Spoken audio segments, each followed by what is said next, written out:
오늘은 2022년 노벨 물리학상 수상자 안톤 차일링거의 수상 강연 속으로 한번 깊숙이 들어가 볼 건데요. 이분의 평생에 걸친 연구가 우리가 생각하는 현실이라는 걸 어떻게 완전히 뒤집어 놨는지 지금부터 같이 한번 따라가 보시죠. 바로 시작해 볼까요? 차일링거 본인부터가 자기 인생 연구를 그냥 딱딱한 강연이 아니라 하나의 모험이라고 표현했다는 게 참 재밌어요. 양자 이상한 나라로의 여정. 이 말 한마디가 우리가 앞으로 뭘 보게 될지 딱 알려주는 것 같지 않나요? 모든 위대한 여정에는 그 시작점이 있잖아요. 차일링거의 여정도 마찬가지였습니다. 아주 이상하고 기묘한 이 양자 세계를 탐험할 수 있게 해준 핵심적인 원칙들, 이걸 가르쳐준 멘토들과의 만남에서 모든 게 시작됐습니다. 그의 첫 멘토 헬무트 라우가 남긴 교훈이 정말 인상적이에요.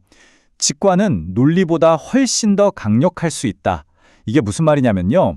때로는 엄청난 아이디어가 수학이나 논리로 증명되기도 전에 그냥 이거다 하는 느낌으로 온다는 거죠. 과학적 발견에서 직관이 얼마나 중요한지를 보여주는 대목입니다. 그리고 또 한 명, 노벨상 수상자였던 클리프 셔렉에서는 또 다른 중요한 걸 배웁니다. 바로 극도의 정밀함이 갖는 가치죠. 필요하다고 생각하는 것보다 무조건 한 단계 더 정밀하게 해라. 그럼 반드시 보상이 따른다. 이 원칙이 나중에 정말 말도 안 되는 우주의 비밀을 파헤치는데 결정적인 역할을 하게 됩니다. 차일링거의 초기 연구는 정말 이상한 결과들을 막 쏟아냈어요. 예를 들면 이런 겁니다. 우리가 한 바퀴 돌면 360도잖아요? 그런데 아주 작은 아원자 입자는 360도가 아니라 무려 720도. 그러니까 두 바퀴를 돌아야 원래 자기 모습으로 돌아온다는 걸 실험으로 증명해낸 거예요. 와, 양자 세계가 얼마나 기이한지 처음부터 제대로 보여주는 거죠.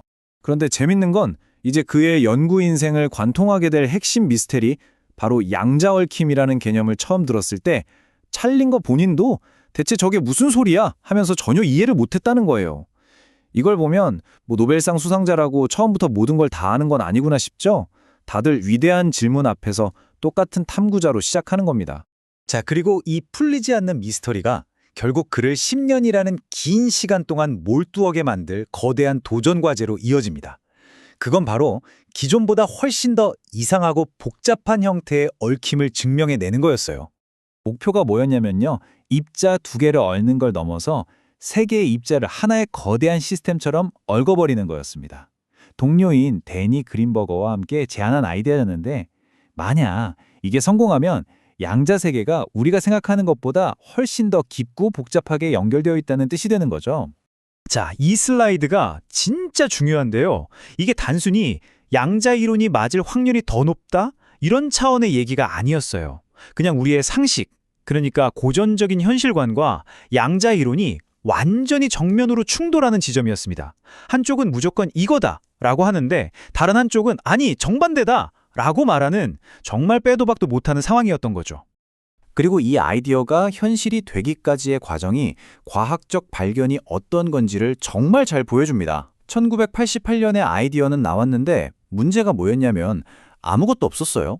체입자를 얽히게 만들 방법도 그걸 측정할 장비도 아무것도요. 그야말로 막막한 상황이었죠. 그런데 포기하지 않고 10년 넘게 새로운 기술을 하나하나 개발한 끝에 2000년에 드디어 실험에 성공합니다. 정말 대단하죠? 그리고 놀라운 건 이 10년짜리 목표를 향해 달려가는 과정에서 그들이 만들어낸 기술들이 정말 공상과학 영화에서나 보던 걸 현실로 만들어버렸다는 겁니다. 양자 순간이동이라는 논문을 처음 읽었을 때 차일링거조차 에이, 이건 그냥 이론가들이나 하는 소리지 절대 불가능해 라고 생각했대요. 그런데 얼마 안 가서 깨달은 거죠. 우리가 지금 만들고 있는 장비가 바로 이걸 가능하게 하는 거네? 라고요. 정말 자기가 틀렸다는 걸 깨닫는 순간이었던 겁니다. 자, 그럼 양자 순간 이동이 뭐냐면요. 절대 스타트rek처럼 사람을 통째로 보내는 게 아닙니다. 그게 아니고요. 순수한 정보로 옮기는 거예요.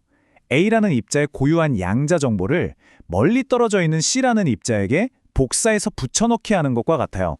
그 과정에서 원본 A는 사라지지만 그 정보는 거리에 상관없이 C에게 즉시, 정말 말 그대로 즉시 전달되는 거죠.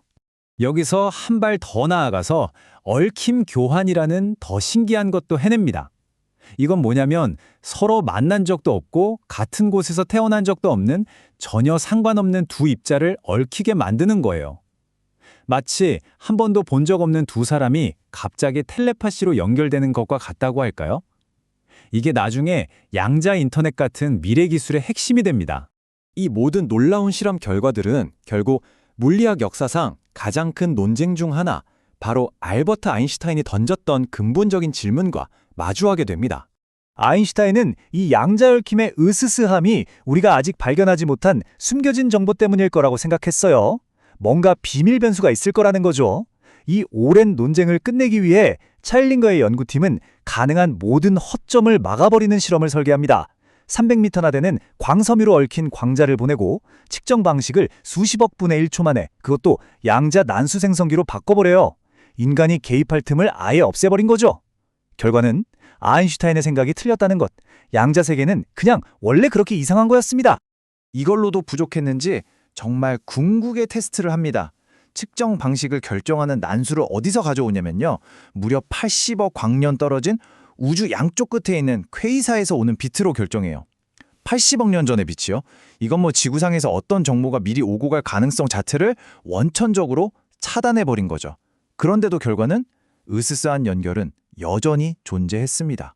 이 그래프가 그 결과를 한눈에 보여줍니다. 1935년에 아인슈타인이 이 문제를 제기한 논문을 썼을 땐 거의 아무도 관심을 안 가졌어요. 그냥 철학적인 문제라고 생각했죠.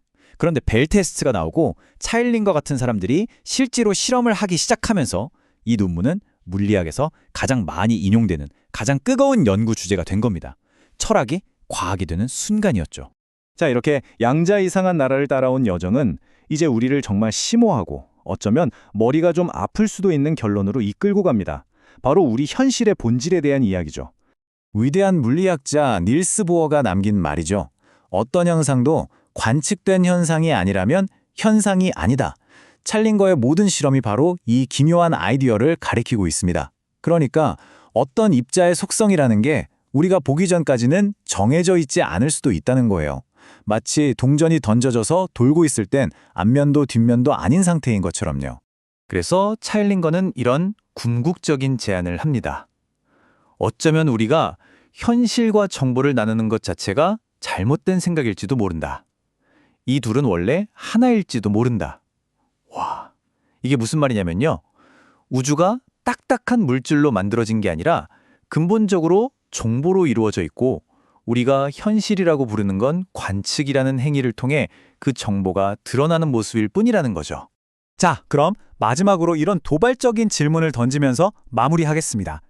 만약 양자 현상이라는 게 우리가 관측하기 전까지는 실제 하지 않는다면, 그리고 보는 행위가 답을 만들어내는 거라면, 과연 아무도 보고 있지 않을 때의 세상은 진짜 어떤 모습일까요?